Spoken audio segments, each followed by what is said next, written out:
హే WhatsApp హోమీస్. ఈ వీడియోలో important topic గురించి మాట్లాడబోతున్నా. సో దయచేసి లాస్ట్ వరకు స్కిప్ చేయకుండా చూడండి. రీసెంట్గా దేవరా ట్రైలర్ వచ్చింది. కొత్త వాళ్ళు ఏదో ఎస్టాబ్లిష్ చేస్తున్నట్టు కనిపించింది. అండ్ కొంతమందికి నచ్చింది, కొంతమందికి నచ్చలేదు. అది మీ పర్సనల్ ఒపీనియన్. బట్ చాలామంది కావాలని పని కట్టుకొని మరీ నెగిటివ్ టాక్ స్ప్రెడ్ చేస్తున్నారు.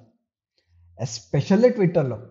ఆచార్య లాంటి డిజాస్టర్స్ తప్ప కొరటాల శివకి ఇంకేమీ తీయడం రాదు, ఇంకో డిజాస్టర్ లోడింగ్ అనే టాక్ చాలా సర్క్యులేట్ అవుతుంది. అండ్ ఇలాంటి వాళ్ళకి గుర్తు చేయాల్సిన విషయం ఏంటంటే, ఆచార్య కంటే ముందు ఆయన 4 ఇండస్ట్రీ హిట్స్ ఇచ్చారు. నార్మల్ హిట్స్ కూడా కాదు అవి. మీ అందరికీ తెలిసే ఉంటుంది. కమర్షియల్ స్పేస్లో ఆయన రైటింగ్తో చేసిన ఎక్స్పెరిమెంట్స్కి హ్యాట్స్ ఆఫ్ చెప్పొచ్చు. యాజ్ అ పర్సన్ కూడా is very responsible and accountable person to the society. Nature lover. ఇయర్కి 4 crores ట్యాక్స్ కడతాను అని ఓపెన్గా చెప్పిన one of the most transparent person by ఆయన. అలాంటి ఆయన మీద ఇంత నెగిటివిటీ అనేది స్ప్రెడ్ చేయడం ఎంతవరకు కరెక్ట్ మీరే చెప్పండి. అండ్ ఆల్సో అలాంటి పర్సన్ ఉన్న వ్యక్తిని కేవలం ఒక్క డిజాస్టర్తో డిసైడ్ చేయడం is completely unfair. I strongly believe this man deserves more respect. And నాకు ఒక్క విషయం అర్థం కావట్లేదు, చాలా స్ట్రేంజ్గా అనిపిస్తుంది.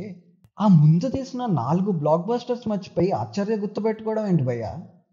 నన్ను అడిగితే ఆచార్య ఒక్కటి మర్చిపోయి ఆ ముందు తీసిన 4 బ్లాక్ బస్టర్స్ గుర్తుపెట్టుకోండి. ప్రపంచం అంతా మన తెలుగు సినిమా వైపు చూస్తుంటే మనం మాత్రం హేట్రెడ్ని స్ప్రెడ్ చేస్తూ సినిమాని కిల్ చేస్తున్నాం భయ్య. సినిమా హిట్ అవుతుందా ఫ్లాప్ అవుతుందా అనేది సెకండరీ.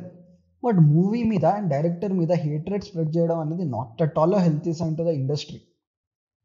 స్ట్రాంగ్గా చెప్తున్నా, బిలీవ్ మీ, ఒక తమిళియన్ని ఆర్ మలయాళీని చూపించండి వాళ్ళ మూవీస్ మీద నెగిటివిటీ స్ప్రెడ్ చేసే వాళ్ళని. మరి మన తెలుగు వాళ్ళకి ఎందుకు మన వాళ్ళంటే అంత చిన్న చూపు? వేరే లాంగ్వేజెస్ నుంచి డబ్ అవుతున్న సినిమాలని సూపర్ హిట్స్ చేసేంత పెద్ద మనసున్న టీఎఫ్ఐ బానిసలు అలియాస్ మన సినిమాకి నెగిటివిటీ స్ప్రెడ్ చేసి మనమే వెన్నుపోటు పొడుచుకుంటున్నాం. ఇండియా వైడ్గా ఒక కొత్త ఎక్స్పీరియన్స్ ఇద్దాం అనుకుంటున్న మన తెలుగు సినిమాని మనమే సపోర్ట్ చేయాలి. మూవీ రిలీజ్ అయ్యాక మీకు జెన్యున్గా నచ్చలేదని చెప్పండి, అది మీ right, that's completely fine. But అంతేగాని నెగిటివ్ ప్రాపగెండా చేయడానికి ఇది టైం అస్సలు కాదు. So please stop backlashing Koratala Siva and Devara. ఆ మాటకు వస్తే అసలు ఏ మూవీ మీద కూడా నెగిటివ్ టాక్ అనేది స్ప్రెడ్ చేయకండి. నా సిన్సియర్ రిక్వెస్ట్. టాలీవుడ్ హెల్తీగా ఉండాలి అని కోరుకునే మీలో ఒకడు ఈ ఫ్రైడే కోసం.